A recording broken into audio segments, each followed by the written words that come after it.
The Holy Scriptures are the Les Word Saintes of God, Écritures sont la parole de Dieu, given to us for our qui nous est salvation. donnée pour notre salut. Scriptures are essential in receiving a Les Écritures sont testimony of Jesus essentielles Christ. pour l'obtention d'un témoignage de Jésus-Christ et de son Évangile. Scriptures given to us by God in these Celles qui nous sont données par Dieu en ces derniers jours sont l'Ancien Testament, New Testament, le Nouveau Testament, of Mormon, le Livre de Mormon, and the Doctrine and Covenants. les Doctrines et Alliances et la Perle de Grand Prix.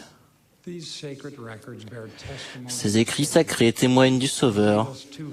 et nous conduisent à That lui. is why great prophets like Enos C'est pour cried cela out que les grands prophètes comme Énos ont supplié le Seigneur avec foi pour qu'il préserve les Écritures. open with me the cover of the Book of Mormon. Voulez-vous ouvrir avec moi la couverture du livre de Mormon? Page, Sur la page du titre, that it is written nous disons que le livre de Mormon a été écrit par commandement, prophecy and revelation, par l'esprit de prophétie et de révélation. forth by the gift and power of Il est God. paru par le don et le pouvoir de Dieu, Interpretation is the gift of et il a été interprété par le don de Dieu, par le Saint-Esprit. what great things the Lord has Il done. montre les grandes choses que le Seigneur a faites et nous a données Covenants of the Lord, afin de nous faire connaître ses alliances, cast off.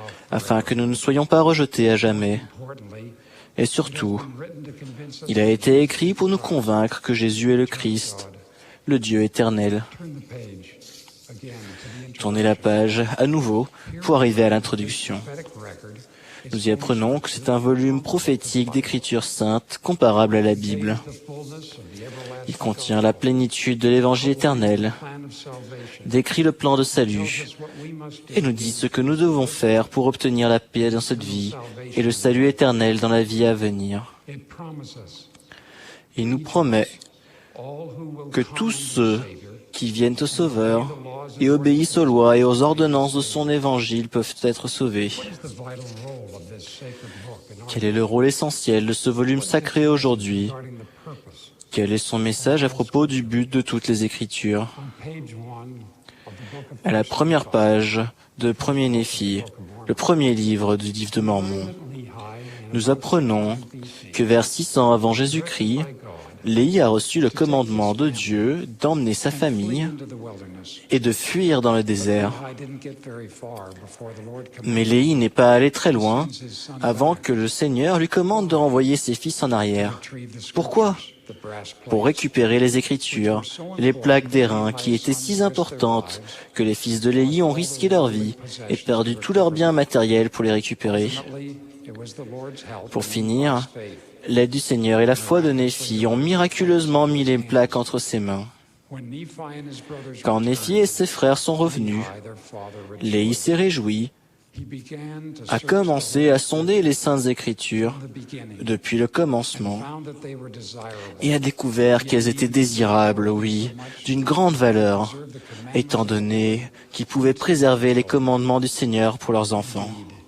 The brass plates En were fait, record of Lehi's les father, plaques d'airain étaient les annales des ancêtres de Léhi et contenaient leur langue, leur généalogie, importantly, the gospel et surtout l'évangile enseigné par les saints prophètes de Dieu. Lehi searched the plates. En sondant les plaques, What all Léhi a appris ce que nous apprenons tous en étudiant les Écritures, who we are, qui nous sommes, we can become, ce que nous pouvons devenir, for us and for les prophéties qui nous sont destinées à nous et à notre postérité, les commandements, lois, ordonnances et alliances selon lesquels nous devons vivre pour obtenir la vie éternelle, et la manière dont nous devons vivre afin d'endurer jusqu'à la fin et de retourner avec honneur dans la présence de notre Père céleste. Ces vérités sont si essentielles que notre Père céleste a donné à Léhi et à Néphi des visions qui représentaient de manière éclatante la parole de Dieu comme une barre de fer. Le Père et le Fils ont tous deux appris que le fait de se tenir à ce guide ferme, qui ne dévie pas et qui est tout à fait fiable, est le seul moyen de rester sur le chemin qui conduit à notre Sauveur. Plusieurs chapitres du livre de Mormon sont consacrés à Léhi et à Néphi, qui appliquent cette leçon en sondant et en citant les Écritures.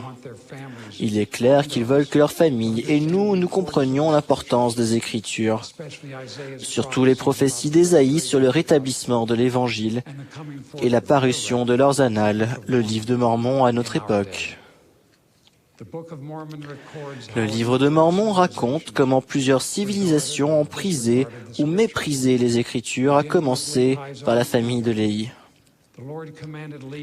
Le Seigneur a commandé à Léhi de fuir Jérusalem parce que la ville allait être prise par les Babyloniens et d'aller en terre promise en traversant la mer sur un navire conçu par Dieu.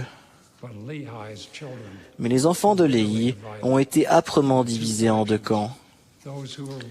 Ceux qui ont suivi leurs frères justes, Néphi, les Néphites,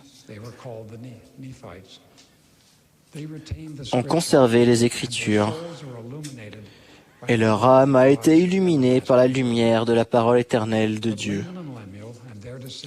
Mais Laman et Lémuel et leurs descendants, les Lamanites, ont rejeté les Écritures et ont marché dans les ténèbres de l'ignorance, de la querelle et de la destruction.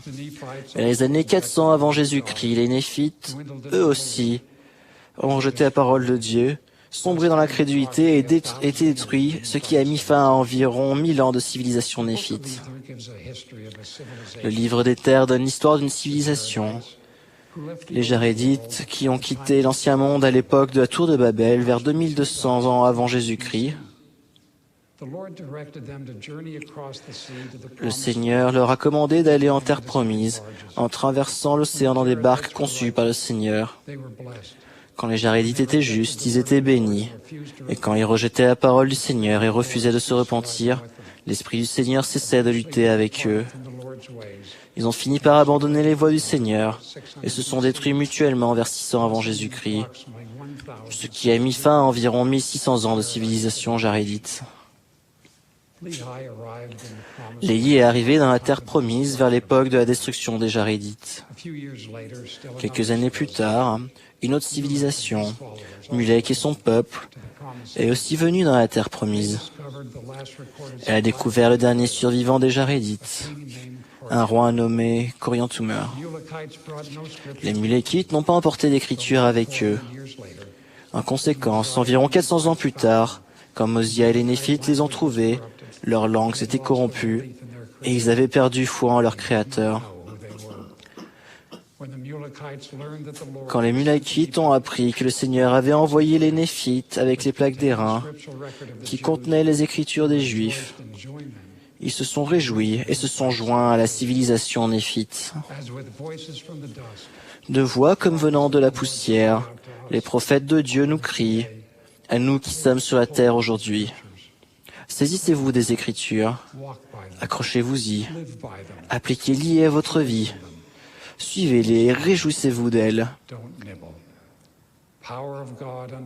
Elles sont le pouvoir de Dieu pour le salut, qui nous ramène à notre Sauveur Jésus-Christ.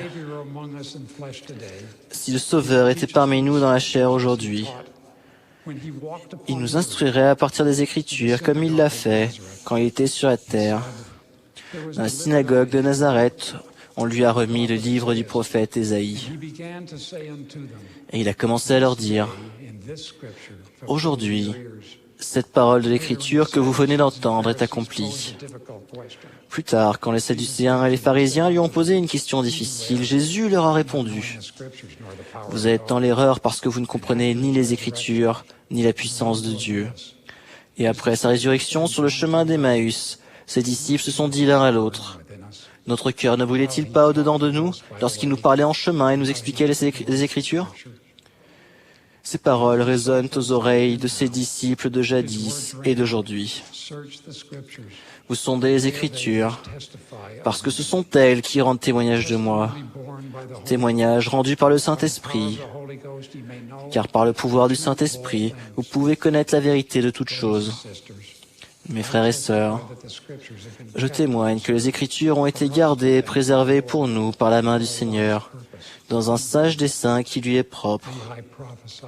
Léhi a prophétisé que ces plaques d'airain ne périraient jamais et qu'elles ne seraient plus jamais ternies par le temps. Le Seigneur a fait alliance avec Énos de préserver et de faire paraître les Écritures lorsqu'il le jugerait bon. Du livre de Mormon, le prophète Moroni a dit qu'il a été écrit, scellé et caché pour le Seigneur, afin qu'il ne soit pas détruit. Je tiens à la main la preuve que ces prophéties et ces promesses se sont accomplies à notre époque. Quelle grande bénédiction! Car quand nous voulons parler à Dieu, nous prions. Quand nous voulons qu'il nous parle, nous sondons les saintes Écritures, car ces paroles sont exprimées par ses prophètes. Il nous instruira ensuite si nous écoutons les murmures de son Saint-Esprit. Si vous n'avez pas entendu sa voix vous parler récemment, revenez d'un œil neuf et d'une oreille neuve aux Écritures. Elles sont notre sauvegarde spirituelle. Derrière les ténèbres du rideau de fer, les saints ont survécu parce qu'ils entendaient la voix de Dieu par l'intermédiaire des Écritures. Dans d'autres parties du monde, les membres qui ne pouvaient pas assister aux réunions de l'Église pendant quelque temps ont continué d'adorer Dieu parce qu'ils entendaient sa voix par l'intermédiaire des Écritures. Tout au long des guerres du siècle passé et des conflits qui font rage aujourd'hui, des saints des derniers jours survivent parce qu'ils entendent sa voix par l'intermédiaire des Écritures. Car le Seigneur a dit, « Les Écritures seront données pour le salut de mes élus, car ils entendront ma voix et me verront et ne dormiront pas et supporteront le jour de ma venue, car ils seront purifiés tout comme je suis pur. » Il y a plus de 2 millénaires, Ésaïe a écrit de la parole de Dieu.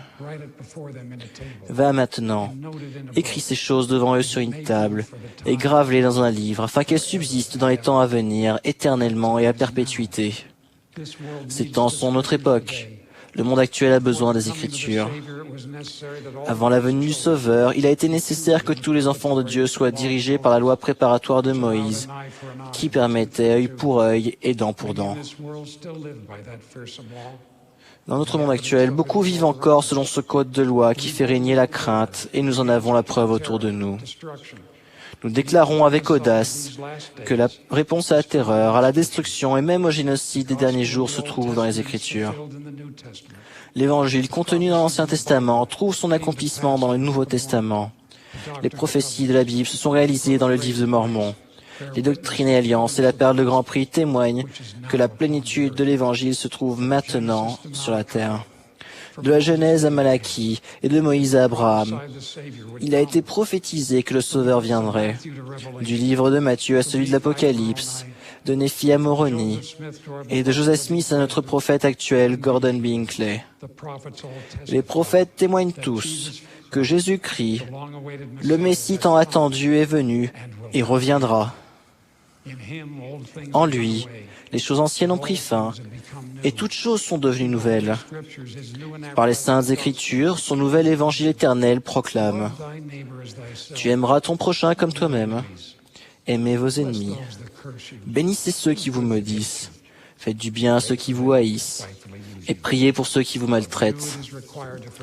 De vous, il est requis de pardonner à tous les hommes, car c'est l'évangile de notre Sauveur qui est oint pour guérir ceux qui ont le cœur brisé, pour proclamer aux captifs la délivrance et pour renvoyer libres les opprimés. À la fin du livre de Mormon, Moroni regarde de façon figurée les derniers survivants de son peuple. Il savait que leur extinction aurait pu être évitée s'ils n'avaient pas oublié la sainte parole de Dieu et n'avaient pas perdu l'esprit du Seigneur. Est-ce étonnant que Moroni s'adresse à nous personnellement dans ses écrits, en nous suppliant de mériter les bénédictions des Écritures? Et lorsque vous recevrez ces choses, je vous exhorte à demander à Dieu, le Père éternel, au nom du Christ, si ces choses ne sont pas vraies, et si vous demandez d'un cœur sincère, avec une intention réelle, ayant foi au Christ, il vous en manifestera la vérité par le pouvoir du Saint-Esprit. Et par le pouvoir du Saint-Esprit, vous pouvez connaître la vérité de toutes choses.